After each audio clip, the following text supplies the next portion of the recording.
Right, before we start the actual video, I missed one little something in LPub 3D.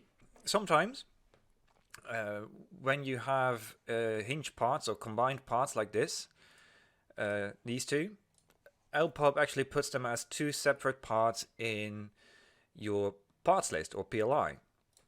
And it will also put it as two different parts in your BOM at the end of the instructions. Well, we can actually fix that quite simply by right-clicking the part and then change substitute part callout 10, because at the moment it is a callout because it is kind of made up of two different parts.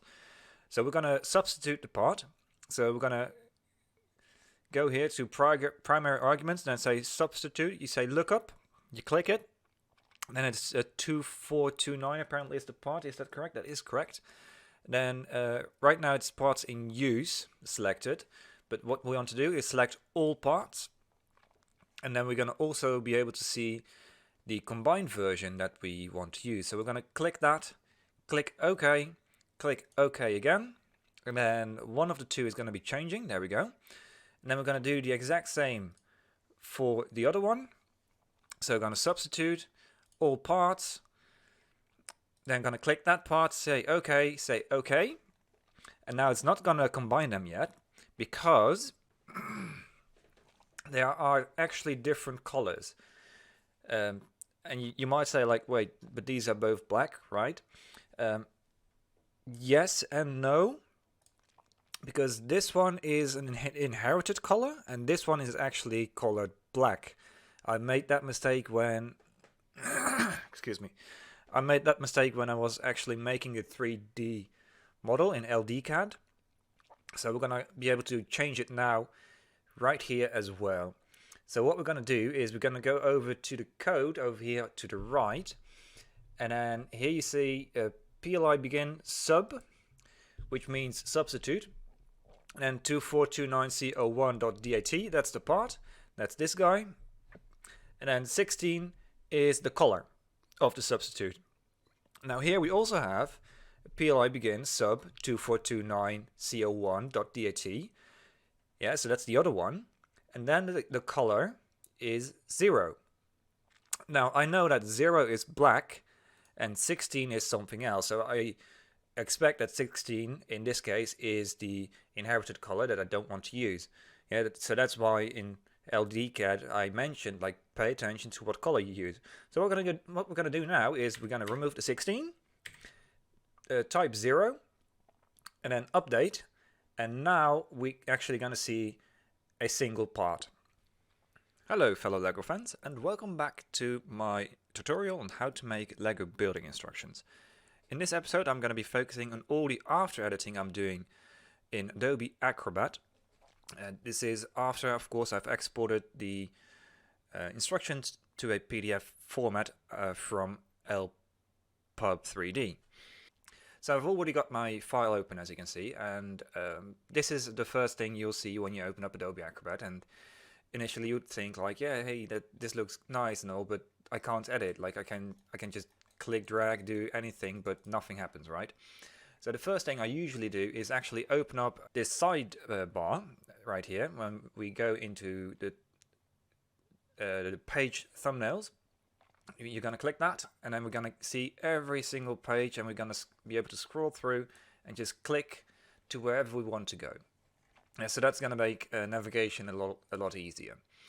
Then the next thing we're going to do is go over to the right. On the top you have a little option that's called Tools. We're going to click it. Then we're going to go to Content Editing and say Edit Text and Images. Now if we click that, every image and every piece of text that LPub has exported will be able to be edited. A nice thing about LPub is that it actually creates text and creates images rather than a single image for the entire page. So as you can see, our front page, we have a this is actually nothing, a blank background apparently. So I'll get rid of that one.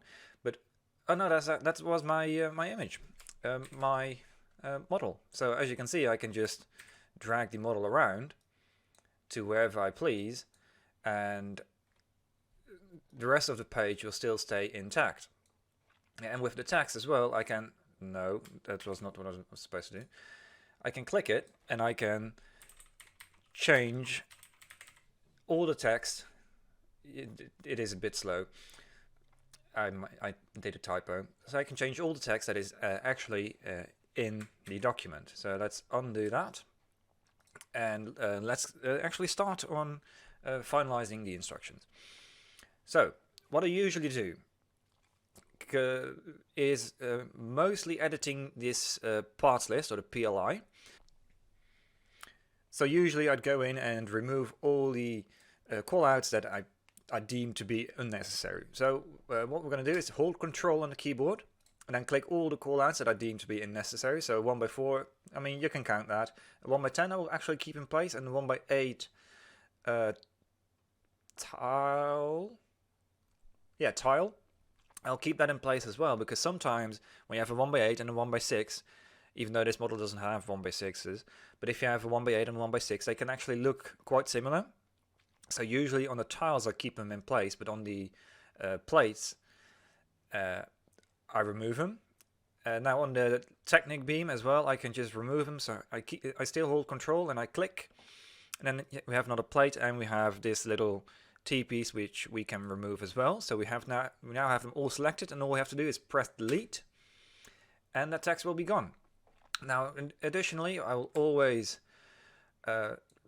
resize the parts list. So we just hold Control and drag to select all the content. So hold Control and drag, so you select all the content, you move it up, and then you click the box surrounding the background of the parts list, and we can resize it to wherever we please. So it's yet again click and drag. And now we're going to do that with every page. Check every step whether or not things need to be changed. Yeah, so we're going to just go around all the steps. Like for example, gears. Yeah, you don't need the call out for that. Axles, you actually would like to keep them. And yet again, bricks or plates, you can just get rid of them and resize anything you need. Now additionally, because we've used LPub rather than Stud.io, we can even reorganize our page. So let's say you find that your callout is too close to your model, you can just click and drag all around the callout. That will select everything, and then you can just drag it out to wherever you please, and it is moved into position. Now all we have to do is grab the arrow, which for that we will zoom in. I would like to have the arrow, thank you, and then get rid of the background. And now what we can do here is click and drag to extend the arrow. There we go, a little bit further. Come on. It's a bit slow sometimes. So drag it out, and it is all fixed now. So now we have repositioned our callout. So I'm going to just go over the entire PDF right now. For myself, I'm not going to record it. That's going to make for a boring video. And then in the end, we're going to actually also do the parts list. So here in the end, you have the parts list. There's actually a little more in the parts list per step that we need to change. But here there's something that we needed to adjust as well. So I'll be back in a jiffy. Well, this was a little quicker than I expected, but there has been an anomaly. As you can see, I moved around this text, but now you can't see the text anymore. So there's sometimes a little bit of troubleshooting involved. When this happens, what you can do is hold Control and click both of them. So you have them both selected, then right click, and then we go to Arrange, and then Bring to Front. And that will bring back the text. This is purely a matter of layering, where for some reason the text layer went behind the box layer that we have for our parts list. So keep that in mind. Like if you change something and the text disappears or the image disappears, just right click it, say arrange, and then say bring to front, and then it will most likely pop back in. Right, here's another nice troubleshooting issue. Every once in a while, LPub actually does mess up and puts two different kind of texts into the same text box in PDF. So right here, we have the 4x, which is for this pin with stud, and then we have the 2b, which is the call out for our, what is it, Technic plate, I believe. But they're both in the same box. So if I were to delete this box, I would also delete the 4x. So instead, what we're going to do here is just going to click inside the box and select the text we want to delete and hit delete. And that is pretty much it. It's that simple. But keep in mind that sometimes LPub does mess up and we have to fix it manually. Now, if you're like me and you didn't do the thing that I showed you in the beginning of this video, you'll actually see that we have two instances of these hinge plates, which you can actually see me fix in the beginning of this video. I don't want that. So what I'm going to do now, because I could re-export all the pages, but I have to then just change everything in LPub as well, and that's going to take more time than changing it manually in the PDF that I have in front of me. So what I'm going to do is I'm going to actually manually change it. So delete, thank you, and then change you to 2. And now it doesn't have, for some reason, it doesn't have the font in there. So I'm going to have to change it to, I believe, Arial Black is the font that we're using. No, regular Arial. There we go. Yeah, regular Arial. And now that is fixed as well. When you're at the final page, so you've done your entire instructions, you also have your BOM. This is your BOM, your total parts counted, all added up together. And in here, what I also usually do is I indeed take all the unnecessary callouts that I deem unnecessary, of course, not everyone has the same idea about this, and then I delete them as well in this parts list. And then afterwards, what you can do is actually rearrange them so everything is a little more tight together. Also, what I've already done is since I've messed up with the hinge plates and also the CV joints, I already counted those up and made them into a singular mention. There we go. I actually have to do that with the shocks as well. So when you're in the BOM or in your full parts list, you just go over it and besides removing all the unnecessary callouts, also combine all the duplicate parts. So just make the 4 into a 6, for example, for the shock, and then on the other shock, select both of them and delete. So if you see any duplicate parts, you can do the same thing with that as well, with them as well. And then, like I said, in the end, you can choose whether you do or do not combine them together. Also, what I want to mention is you can actually replace images. So, for example, this hinge plate is slightly rotated. However, when we go and check out the page, the hinge plate is straight. So what you can do as well is you're going to be able to click the image, now right click, and then replace image. Then if you go into where you've saved your model, there's always going to be a folder called LPub 3D. When you open it up, you have your SM, which is your assembly images. So when you double click that, that's all the steps you have in your instruction. But you also have parts. And in here you can find all the different parts used in your instructions that are, these are like the physical images you find in your PL, like in your parts list, and what you normally have right here. So that's these images, right? So what you can do is just right click, replace image, and then when you found the image you want to replace it with, just double click it and it will change it out.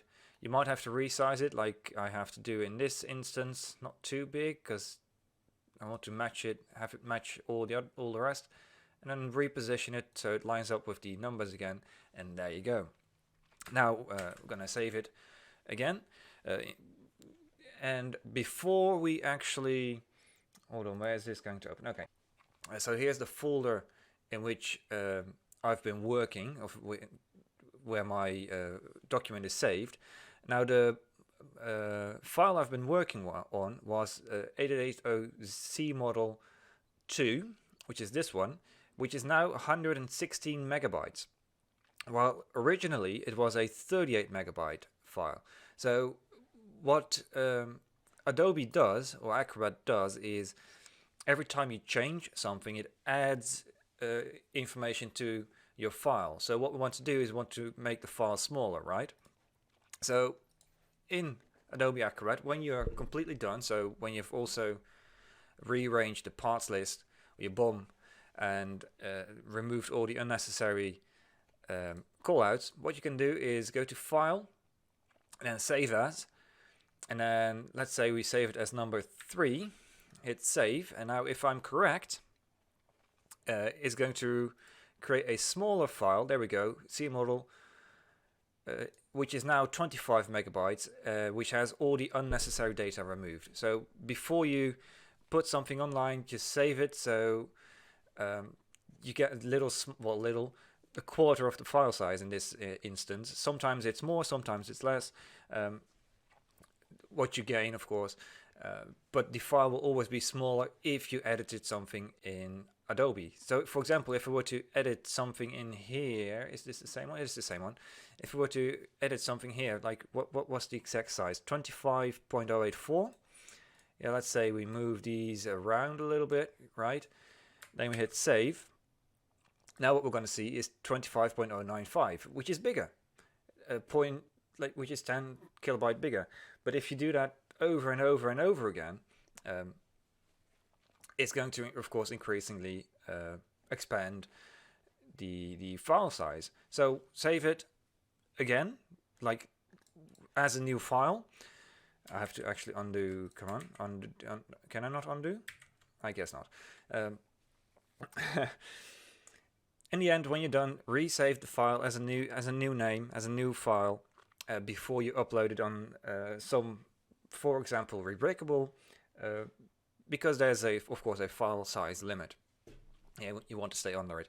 If it still is too big, what you can do is you could split it up into 2 files, or what you can do is save as, I believe, and then optimized PDF or reduced size PDF, one of the two, and then you can actually change the quality of the images in the PDF to be smaller, and then you end up with an even smaller file size. However, like I said, you decrease the quality of the images, so you might actually decrease the instruction, like the quality of your entire instruction. So keep that in mind if you decide to go with that route. But the possibility is there, the option is there. Just if you don't have to use it, just don't use it, right? Anyway, that's I believe all for this tutorial. It's pretty basic, just the standard edit your PDF, do the same thing over and over again, and yeah, nothing special. This is also the end of this this part of the tutorials, the first part of the tutorials. I might actually go into more details in certain areas with future videos, but as for now, this is what you have to work with, and with this you can also already create decent instructions. If you want to see the final result of these instructions, you can check the description of this video, and there will be a link to the entire project folder where you can find these instructions. You can actually find the project file for LDCAD, and you can find all the background images that I've used to create these instructions. Now, mind you, these background images do have this watermark on the side right here, background by me. So you're free to use them, but there is a watermark in there. So There you go. Anyway, I'm gonna end this video right here, and I hope you all, I wish you all happy building, I should say, and hopefully I'll see a lot of great instructions out there in the future. Thanks for watching.